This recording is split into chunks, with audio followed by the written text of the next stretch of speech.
Hello student, अस्सलाम वालेकुम। कैसे हैं आप सभी लोग। तो आज के वीडियो लेक्चर के अंदर हम सॉल्व करने जा रहे हैं descriptive question of chapter number 5। ठीक है, चैप्टर नंबर 5 है liquid states of matter part 2। ठीक है, तो बेसिकली जो भी चैनल पर नया है तो चैनल को सब्सक्राइब कर दीजिए। और मुझे ये जो चैप्टर है इसके नोट्स बनाने के अंदर आप देखें तो ये सवाल इससे कर रखा है कि आपको बुक के अंदर प्रॉपर्ली इसका जवाब नहीं मिलेगा। तो इसको बनाने के लिए मुझे शॉर्ट एंड लॉन्ग को बनाने के लिए कम से कम 6.5 से 7 घंटे लग गए। तो मैंने इसको क्रिएट किया तो 6.5 घंटे एक बहुत बड़ा टाइम है। ठीक है, तो आप हमारे लिए एक छोटा काम कर सकते हैं, वो है चैनल को सब्सक्राइब और वीडियो को लाइक। ठीक है, ओके।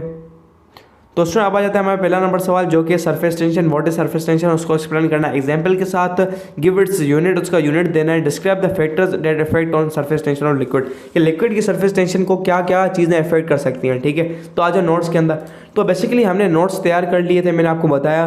तो हमारी पूरी बुक के जो नोट्स है तैयार हैं, चैप्टर 1 to 14 14 चैप्टर के पूरी बुक के नोट्स मौजूद है, जिसके अंदर आपको एमसीक्यूज मिलेंगे, एक्स्ट्रा एमसीक्यूज, उसका सॉल्यूशन मिलेगा। एक्स्ट्रा एमसीक्यूज जो है आपके साथ पेपर के अंदर आपको हेल्प कर सकते हैं अच्छे खासे। ठीक है, एंड अच्छे खासे हैं। और उसके बाद आपको न्यूमेरिकल का सॉल्यूशन मिलेगा तमाम। एंड उसके साथ आपको क्या मिलेगा, liquid short questions, long questions. ठीक है, टू द पॉइंट आंसर मिलेगा आपको, बेहतरीन नोट्स हैं। ठीक है, तो उनकी जो फ़ी है नोट्स की वो है ₹250, 250 रुपये फ़ी है। लेकिन रमज़ान के अंदर जो इनकी नोट्स की फ़ी है वो होगी ₹200।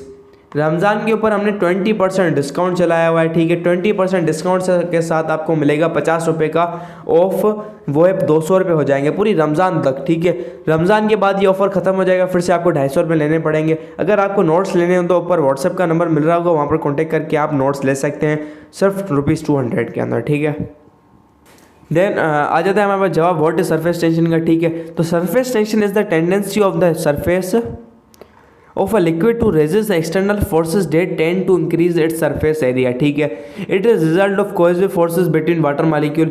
कोहेसिव जो फोर्सेज होती हैं वाटर मालिक्यूल की, जो होती है किसके साथ, वो which are stronger than the additive forces between the liquid and its surrounding. ठीक है, for example, when a needle is carefully placed on the surface of water droplet, the droplet can support the needle's weight without breaking due to surface tension of water। आपने कभी कभी experiment में अगर YouTube पे देखा हो तो वो पानी के ऊपर आप निडल को खड़ा कर सकते हैं। आपकी सुई है, सुई धागे वाली, आप अभी जाएं घर पर, एक कटोरी लें बड़ी, उसके अंदर आप निडल डालें, उसके अंदर तो वो नीचे बैठ जाएगी। बट थोड़े पापड़ बेलने के बाद, थोड़े पापड़ बेलने के बाद आपको बेसिकली क्या होगा, आप सरफेस टेंशन काबू कर लेंगे। क्या आप सुई डालेंगे क्या, लेकिन वो ऊपर तैरती रहेगी, उसके ऊपर तैरती रहेगी, वो नीचे डूबेगी नहीं, क्योंकि सरफेस टेंशन की वजह से। कोई एक जानवर होता है, क्या था, पानी के ऊपर जो एक इंसेक्ट है वो चलता है,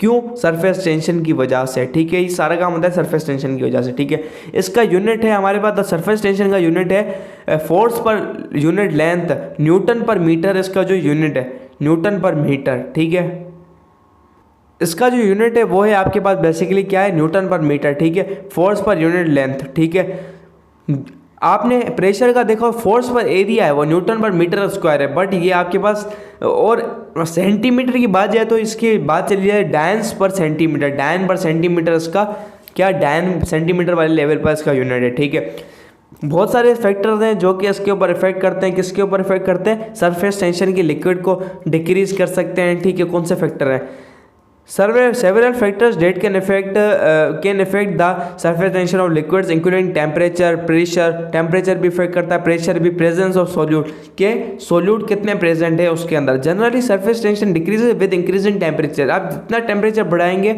और प्रेशर और टेम्परेचर दोनों जितना बढ़ाएंगे, आपके पास सरफेस टेंशन कम होगी।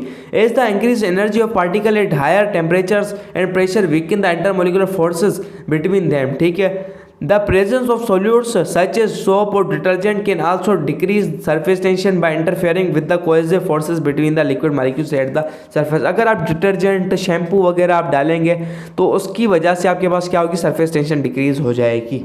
ठीक है, इसके बाद आ जाए हमारा अगला सवाल, explain the factors why honey is more वेसियस देन वाटर। ठीक है, इसका जवाब आपने देना है।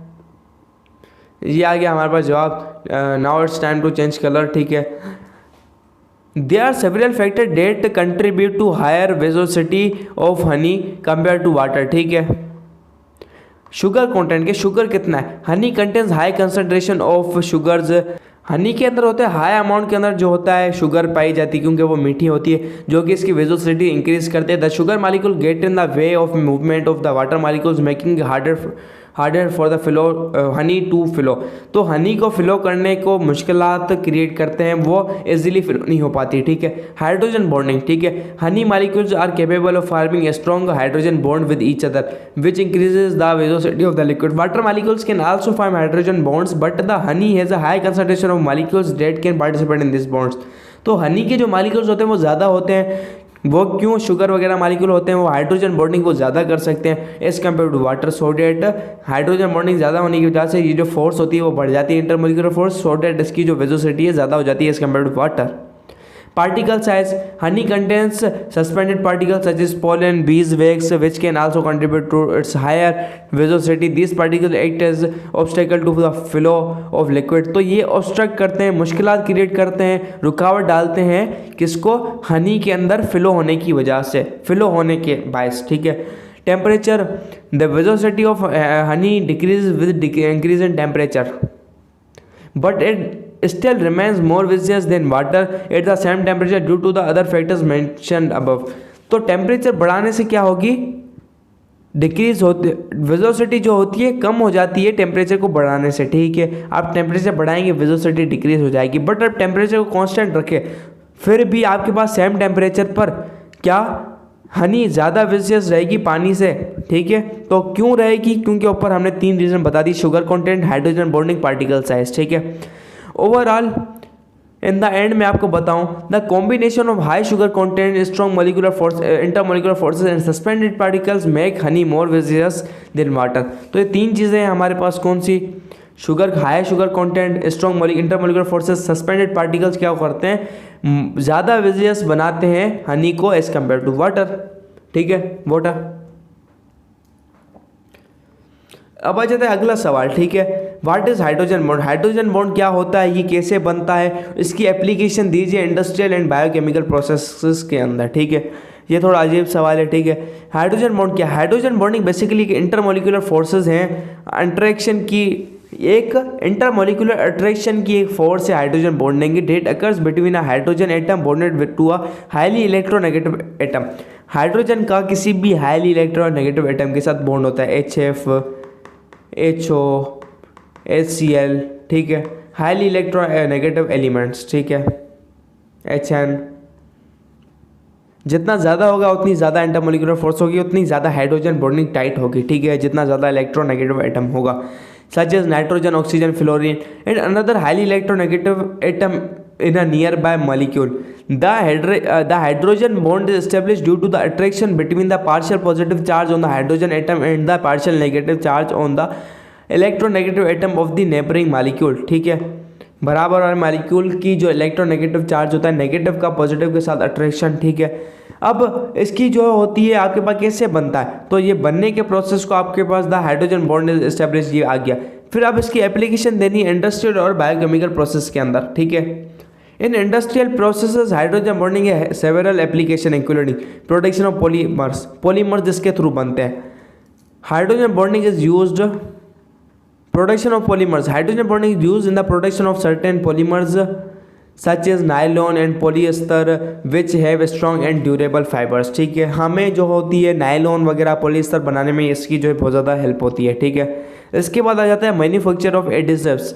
Hydrogen bonding use in the manufacture of adhesive which can bond a wide range of material together, जैसे ग्लू हो गई हमारे पास, लकड़ी जुड़ाने के लिए हो गई, एंड बहुत सारे अलग अलग केमिकल्स होते हैं जिसको हम यूज़ करते हैं कि दो चीज़ों को जोड़ने के लिए, हम जो भी कंपाउंड यूज़ करते हैं तो उसके अंदर भी हमारे पास हाइड्रोजन बॉन्डिंग बहुत ज़्यादा यूज़ होती है। In the biochemical field hydrogen bonding plays a crucial role in various processing. Biochemical field के अंदर क्या है, प्रोटीन फोल्डिंग एक मैकेनिज्म है, पूरा प्रोसेस है। हाइड्रोजन बॉन्डिंग जो होती है एक इंपॉर्टेंट रोल पैदा करती है, is a critical factor in protein folding which determine the 3-dimensional structure of proteins. The hydrogen bonds between amino acid in a protein help to stabilize its structure and function. तो hydrogen bond होता है amino acids के दरमियान, तो वो help करता है, stabilise करता है उसके स्ट्रक्चर और फंक्शन को। अब आ जाता है enzyme substrate binding. Enzyme chapter के अंदर आपने पढ़ा होगा एंजाइम सब्सट्रेट बाइंडिंग। तो एंजाइम और जो चीज़ प्रोडक्ट को कन्वर्ट करना है, रिएक्शन चालू करवाना है, तो जो चीज़ प्रोडक्ट के अंदर कन्वर्ट करनी है सब्सटेंस, तो वो आगे बाइंड होती है टाइटली, ठीक है। तो उसके बाइंड होने के प्रोसेस में भी हाइड्रोजन बॉन्डिंग का अच्छा खासा रोल होता है, तो उसके अंदर भी अच्छा खासा रोल होता है, ठीक है। Enzyme substrate binding, hydrogen bonding also involve in the binding of enzyme to their substrate. The hydrogen bonds between the enzyme and substrate help to hold them together and enable the chemical reaction to occur। तो ये help करता है reaction को होने में। Overall hydrogen bonding is essential phenomena in the both industrial and biochemical process. Its unique properties make it valuable tool for developing new materials and understanding the fundamental processes of life। तो ये एक unique property और बहुत ज़्यादा valuable है। तो हर field के अंदर ये अच्छे तरीके, केमिकल प्रोसेसिंग, इंडस्ट्रियल प्रोसेसिंग में अच्छे तरीके से यूज़ होती है। इसकी पता नहीं कितनी आपको एग्जाम्पल्स मिलेंगी, तो मैंने जनरली आपको बता दी ये चीज़, ठीक है। इसके बाद आखिरी नंबर सवाल, what is mean by liquid crystal, how is it differing from liquids and crystalline solid. ठीक है, ये जो लिक्विड क्रिस्टल है ये लिक्विड और क्रिस्टलाइन सॉलिड के से कैसा फर्क रखता है, मतलब ये कैसे अलग है क्रिस्टलाइन सॉलिड से और लिक्विड से, लिक्विड क्रिस्टल। ठीक है, तो ये आ गया हमारे पास जवाब इसका। ठीक है, क्वेश्चन नंबर 4, लिक्विड क्रिस्टल्स, देखिए इसको आप रीड आउट करें। Liquid crystals are material that exhibit properties of both liquid and solid. वो मटेरियल होते हैं जो लिक्विड की प्रॉपर्टी भी रखते हैं, सॉलिड की भी। They are compose of elongated molecules that can flow like a liquid but also have some degree of order like crystalline solid. Crystalline solid क्या होता है, उसकी एक अरेंजमेंट होती है प्रॉपर, जैसा टाइप का हो गया डायमंड वगैरह। तो लिक्विड की प्रॉपर्टी क्या होती है, फ्लो होने की। तो क्रिस्टलाइन लिक्विड क्रिस्टल क्या होते हैं, वो क्रिस्टल एक प्रॉपर अरेंजमेंट के अंदर फ्लो करते हैं। ठीक है, the main difference between liquid crystals liquids and crystalline solids is their molecular arrangement. तो उनकी जो मॉलिक्यूलर अरेंजमेंट होती है वो उसकी एक बड़ी डिफरेंस होती है आपस में, कि इन तीनों के अंदर मॉलिक्यूलर जो होती है अरेंजमेंट का फर्क आ जाता है। In a liquid the molecules are randomly arranged and can move freely past to each other. ठीक है, मॉलिक्यूल लिक्विड के अंदर बहुत ज़्यादा अलग अलग तरीके से अरेंज होते हैं, but in a crystalline solid के अंदर देखेंगे डायमंड देख लें आप, उसके अंदर एक वेल मैनर एक प्रॉपर स्पेसिफिक डायरेक्शन के अंदर वे से अरेंज होते हैं, रेगुलर पैटर्न के अंदर। ठीक है, वो रिपीटिंग पैटर्न होता है। पर लिक्विड क्रिस्टल के अंदर क्या होता है, ये जो मॉलिक्यूल होते हैं अरेंज होते हैं एक पार्शियली ऑर्डर्ड मैनर, एक मैनर के अंदर, एक पोजीशन के अंदर, with some degree of alignment along a particular axis. ठीक है, तो वो क्या करते हैं, वो फ्लो करते हैं। This unique molecular arrangement gives liquid crystals are number of usual properties. तो इसकी वजह से एक अच्छी खासी प्रॉपर्टीज, और हमें इलेक्ट्रॉनिक मीडिया के अंदर बहुत ज़्यादा इसको हेल्प मिली है हमें इसके अंदर से, including the ability to conduct electricity. अब ये जो इलेक्ट्रिसिटी अच्छे तरीके से एक प्रॉपर मैनर से कंडक्ट कर सकती है, रिफ्लेक्ट लाइट को रिफ्लेक्ट कर सकती है, respond to changes in temperature electrical fields. ठीक है, टेम्परेचर और इलेक्ट्रिकल फील्ड के चेंज के अंदर ये रिस्पॉन्ड करती है। वो आपको फिजिक्स के अंदर आप पढ़ेंगे इंटर के अंदर। ये बहुत ज़्यादा एक कॉम्प्लेक्स मैकेनिज्म है, जैसे आप देख सकते हैं कि टेम्परेचर चेंज हो जाता है तो चीज़ें वर्क करती हैं। टेम्परेचर चेंज के अंदर रिस्पॉन्ड किसे कहूँ, अगर आपका फायर अलार्म देखा है, फायर अलार्म, तो फायर अलार्म क्या करता है, टेम्परेचर के चेंज आ जाता है तो वो क्या करता है, वो डिटेक्ट कर लेता है और वो अलार्म बजाना शुरू करता है। तो इसी हिसाब से ये हमें लिक्विड क्रिस्टल किसी न किसी वे से क्या टेम्परेचर के चेंज को रिस्पॉन्ड कर सकते हैं। तो ये प्रॉपर्टी है, ये लिक्विड को बहुत ज़्यादा यूजफुल और एक वैल्यूएबल चीज़ बनाता है अलग अलग टेक्नोलॉजीज़ के अंदर, including electronic displays, LCDs, optical filters and sensors. तो आप सेंसर देख लें या इलेक्ट्रॉनिक डिस्प्लेज LCDs, या हमारे पास जो घर के अंदर LCD लगी हुई लिक्विड क्रिस्टल डिस्प्ले होता है, लिक्विड क्रिस्टल डिस्प्ले आप देखेंगे LCDs वगैरह हैं। ठीक है, आपके पास तो क्या लिक्विड का डिस्प्ले यूज़ करती हैं जैसे वो लाइट को इजीली कंडक्ट कर सके। ठीक है, कलर जो शो होते हैं वो लिक्विड क्रिस्टल के थ्रू शो होते हैं। ठीक है, तो मुझे उम्मीद है आपको डिस्क्रिप्टिव क्वेश्चन के आंसर मिल गए होंगे प्रॉपर्ली वे से। ठीक है, तो मिलते हैं नेक्स्ट वीडियो लेक्चर के अंदर, तब तक के लिए बाय बाय, और चैनल को सब्सक्राइब करना मत भूलिएगा। अपने फ्रेंड्स के साथ इधर वीडियो को लाजमी शेयर कीजिएगा, अपने दोस्तों के साथ। ठीक है, तो मिलते हैं नेक्स्ट वीडियो लेक्चर के अंदर, तब तक के लिए bye bye, keep learning and keep exploring.